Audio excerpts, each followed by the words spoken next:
Hey guys, welcome back. If you're new here, my name is Becca and today I am going to be recommending you some fantasy books with really immersive worlds.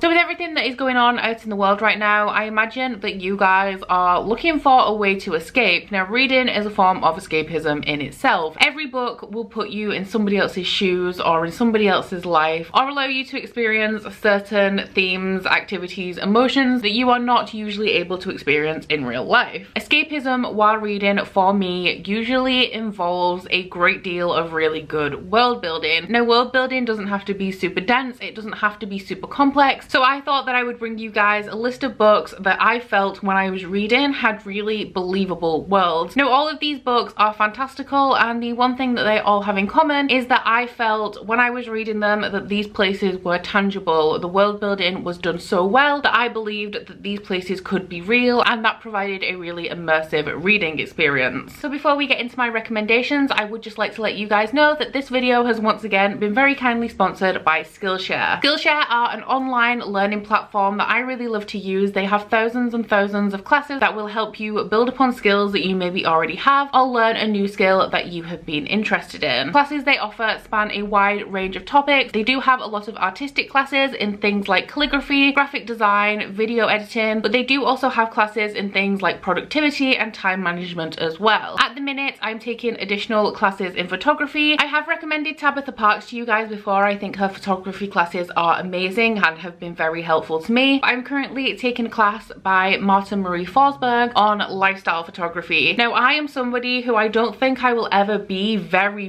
good at photography. I think that I just don't have the eye for it. But what I'm really enjoying through Skillshare is learning more about the theory of photography, learning out little tips and tricks that you can look out for to make a photo really pop. Now, Skillshare is an extremely affordable service. If you take out an annual subscription, it works out at less than $10 per month on average. However, I do understand that subscription services can be a little bit of a commitment if you are not sure that this service is quite right for you, which is why I'm very happy to let you guys know that the first 500 people who click on the link in my description box will get 2 months unlimited access to Skillshare Premium completely free. So over that 2-month period, you can sample as many or as little classes as you like to find out whether Skillshare is right for you. And to be honest, if you ask me, now is as good a time as any to be building skills and learning new skills, while some of us do have a little bit of extra time on our hands. Okay, so now into my recommendations. The first one I have for you is The Bear and the Nightingale by Catherine Arden. This is an adult coming of age fantasy. It is also a historical fantasy. It follows a young girl called Vasilisa from a very young age. I think she may be around 4 or 5, up until her being around 16, 17, if I remember correctly. So Vasilisa lives in Russia. She lives in a northern village or a northern town, and everybody in her town does worship the old gods. They leave out little tributes for them, and unbeknownst to the people of the town, the spirits that receive the tributes offer their protection. However, all that begins to change when Vasilisa's father decides to remarry, and he marries a very devout woman who brings a priest with her. Now, this priest is very good at what he does and turns all of the town people against the forest spirits and instead towards Christianity and God, which results in the forest spirits starting to fade and leaving the town open to attack from more evil spirits. Now, Vasilisa and her stepmother do have something in common, and that is that they can both see the spirits. They are sighted. However, they both have very different approaches. Vasilisa's stepmother is terrified of them and sees them as demons, which is why she is so devout, and Vasilisa actually appreciates the spirits. She talks to them, she offers them tribute. Now, this is a historical fantasy, so it is kind of set in the real world or an alternate world, and it has roots in Russian folklore and mythology. However, one thing that everybody says about this book, which is still very true, is that this is extremely atmospheric. I personally love coming of age fantasies as well. I find that they really suck me in, and I do find them really comforting. So when that is paired with this very, I would say, quietly magical wintry setting, I just found this to be incredibly atmospheric. It pulled me right in, and I felt like I was there with Vasilisa, which is something very powerful. You know, not every novel can do that, but it is definitely something that The Bear and the Nightingale did for me, and I feel like it could also do the same for you. Next up, we have Nevermore, The Trials of Morrigan Crow Crow. However, I am going to be holding up Wondersmith, The Calling of Morrigan Crow, because my copy of Nevermore does not have a dust jacket. So this is actually a middle grade or children's series, and we follow Morrigan Crow, who is a cursed child. Because she is a cursed child, she is set to die. I believe it's on the eve of her 12th birthday. In this world, they have something called a bid day, where all of the industry professionals from the town come together and they bid on children that they will be taking on as their apprentices. Now, because Morrigan is cursed and she's also going to die very soon, she doesn't think that anybody will bid on her. However, when bid day rolls around, she does receive multiple bids, one of which is from the magical, the mysterious Jupiter North, who then whisks her away to the magical city of Nevermore, where he then enters Morrigan into a series of trials so that she can then become a student at the Wondrous Society. A lot of people do compare this series to Harry Potter in the way that they feel when reading it. I would slightly disagree with that. However, when I read this book, the way that I compare it to Harry Potter is that, like Hogwarts, Nevermore feels like a real place. The world building in this is done excellently. It doesn't matter that it's middle grade. It doesn't matter that it isn't overly complex. I believed that Nevermore was a real place. I was so sucked into this world. Everything is completely plausible, even when we have so many fantastical elements in here, like a giant talking cat. Everything felt so wholly believable. So even though all these magical things were happening, I 100% believed everything that was going on in here. One of my underrated favorites is An Enchantment of Ravens by Margaret Rogerton. This is a very short fairy romance. My only complaint with this book is that it could have been a little bit longer. So in this book, we follow a human girl called Isabel, and she lives in a human town that is right by the fairy world. Now, the fairies in this particular book are not able to produce human craft. If they do, then they do start to die. So they can't cook, they can't paint, they can't do anything that is seen as creative or making something. Isabel is a very talented painter, and one day she is commissioned to paint a portrait of the Autumn Prince. However, while she is studying him and painting him, she makes a mistake of painting human sorrow into his eyes. When the Autumn Prince then takes his portrait back to his court, they see this as a sign of weakness. So the Autumn Prince returns to Isabel to take her to the Autumn Court so that she can say that painting human sorrow into his eyes was her mistake and not something that she actually observed. As I said, this is a young adult fantasy romance, so there is definitely a lot of focus on the characters of Isabel and Rook, who is the Autumn Prince, as they go on this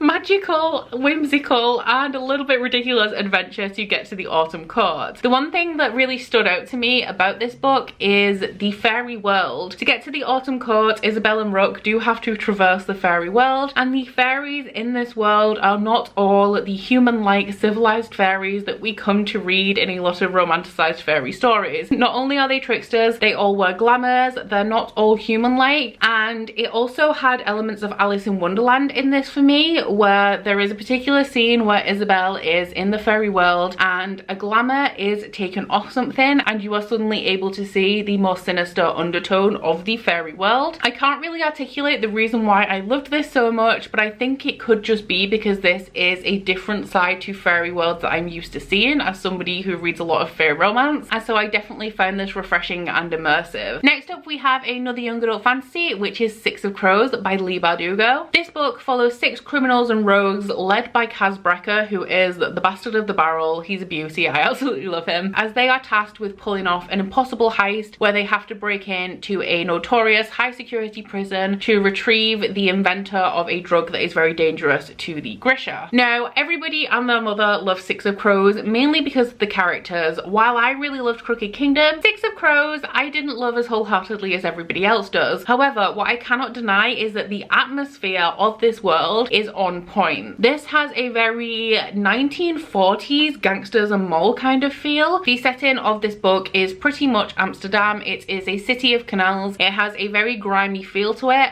Becca is pretty much a mob boss, or the apprentice of a mob boss. He runs a ton of casinos. He has a band of criminals at his beck and call, and because of that we do get a very slimy atmosphere in here. It's very dark. You can almost imagine this book pretty much playing out in black and white, and while this book is very slow, while I did not fall in love with it as much as everybody else did, I cannot deny that as soon as I started reading this, the world just absolutely came to life and I found it very easy to fall into this world. And And then the last book that I'm going to be recommending to you guys in this video is Strohs the Dreamer by Laini Taylor. This was a very popular book at the time that it was released. People don't talk about it quite as much anymore, but it is a booktube favourite, and it was my favourite book of 2017. This was the first book that I read from Laini Taylor, so I didn't really know what to expect from it. But in this book, we follow Laszlo Strange. Now, Laszlo works at a library in a city where librarians are very much looked down upon. He wholeheartedly believes in this mystical city of Weep, which supposedly existed a long time ago, and one day all communications from Weep just completely disappeared and nobody knows what happened to it. And in the present day, the majority of people do think that it was just a myth and it never actually existed. However, Laszlo is still obsessed with this city, so when a mysterious delegation of warriors appear at the library where he works, he jumps on the chance to introduce himself to them because they are actually looking for people to take back to Weep with them to help them with a very unique problem that they have that they will not disclose. By some miracle, Laszlo does get invited to go back to Weep with them,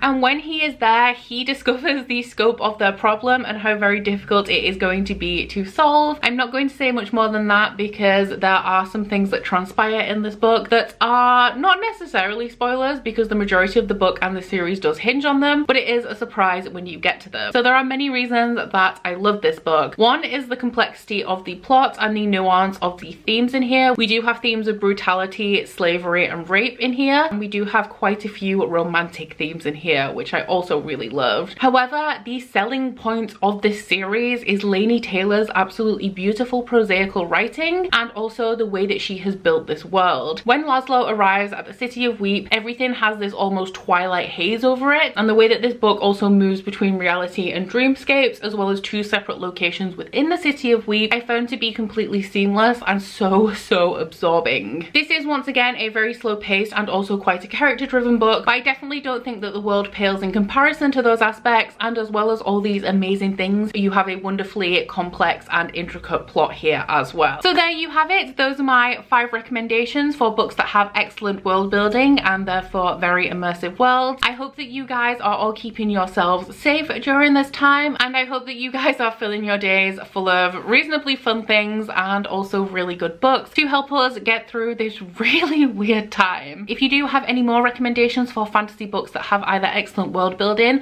or very atmospheric immersive worlds, then please leave them in my comments, not only so that I can find some new books to read and love and fall into, but also so that you guys can find some more recommendations aside from the ones I've shared with you in this video. Once again, a huge thank you to Skillshare for sponsoring this video. Please remember that the first 500 people who click on the link in my description box will get 2 months access to Skillshare Premium completely free. And aside from that, please don't forget to like this video if you liked it and subscribe if you want to. If you head to my description box, you'll find links to my Goodreads, Instagram, Twitter if you'd like to follow me on any of those, as well as links to my Bookish body butter and candle website, the Instagram for that, and 10% off discount code. But that's it from me today, guys. Bye! Oh, you bite your friend like chocolate. You say you're a go and nobody knows, with guns hidden under our petticoats. We're never gonna quit it, no, we're never gonna quit it, no.